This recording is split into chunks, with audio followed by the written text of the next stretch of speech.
নমস্কার। অন্নপূর্ণা ভাণ্ডার সম্পর্কে বিভিন্ন প্রকার স্ট্যাটাস কিন্তু দেখা যাচ্ছে।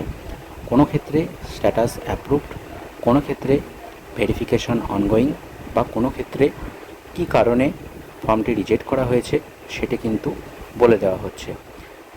সিটিজেন পোর্টাল আগে যেখান থেকে স্ট্যাটাস চেক করা যেত সেটি কিন্তু পুনরায় খুলে দেওয়া হয়েছে।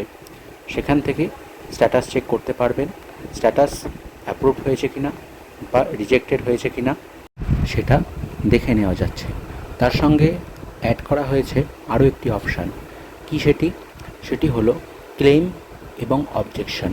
অর্থাৎ আপনার যদি মনে হয় কোনো ডকুমেন্টস যেটি আপনি সেখানে আপলোড করেছেন সেটিকে চেঞ্জ করতে চান, আপনি সেটিকে চেঞ্জ করতে পারবেন এবং সেই সম্পর্কিত যে বিবরণ যে আমি এটিকে চেঞ্জ করতে চাই বা এখানে এই ভুলটি রয়েছে আপনি সেখানে লিখেও দিতে পারবেন।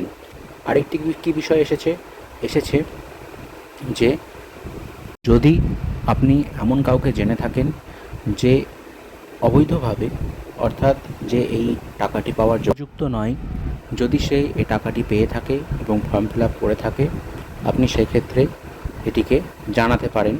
সেই অপশানটিও কিন্তু এখানে ওপেন করা হয়েছে। এই সম্পর্কিত আরও নতুন আপডেটস এই চ্যানেলে আসবে। চ্যানেলটিকে সাবস্ক্রাইব করে রাখবেন। ভিডিওটি ভালো লাগলে ভিডিওটিকে লাইক করবেন। ধন্যবাদ।